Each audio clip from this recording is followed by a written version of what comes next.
Jeste li ikad stavili selotejp oko stabla? Možda vam se ova ideja čini čudna, ali učinak je nevjerovatan. Koristim ga već godinama i još uvijek sam zapanjen rezultatima.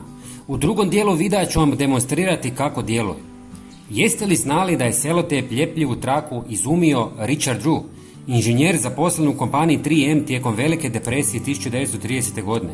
Drew je razvio prvu prozirnu ljepljivu traku inspiriran potrebom za praktičkim rješenjima za popravke u vrijeme ekonomske krize. Iako je prvotno bila namijenjena za industrijske svrhe poput zatvaranja ambalaže, ljudi su je brzo počeli koristiti za razne kućanske popravke, uključujući ljepljenje knjiga, igračaka i drugih oštećenih predmeta, jer su financijska ograničenja onemogućavala kupnju novih stvari. Ali vratimo se na našu glavnu temu. Izrežite komad selotejpa koji odgovara debljini stabla. Ne mora biti ljepljiv s obje strane. Dovoljno je da je ljepljiv samo s jedne. Može biti smeđi, prozirni ili bilo koje druge boje. Prijatelji, napišite nam odakle nas gledate. Ja sam iz Hrvatske i volim upoznavati ljude iz cijeloga svijeta. Hvala vam.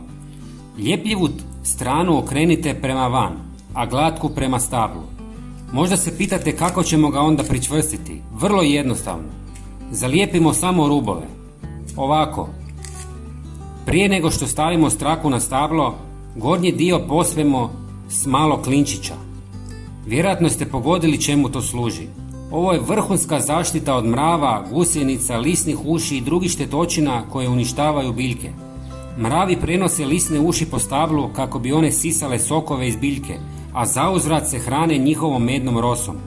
Tako u vrlo kratkom vremenu mogu uništiti cijelu biljku, a klinčić ih dodatno odbija.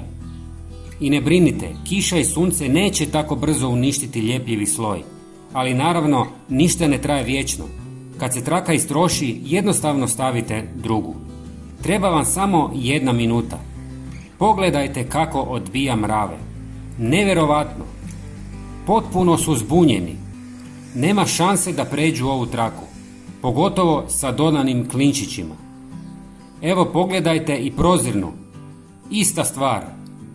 Moje voćke su sada sigurne.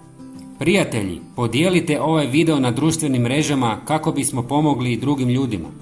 Hvala vam i veliki pozdrav!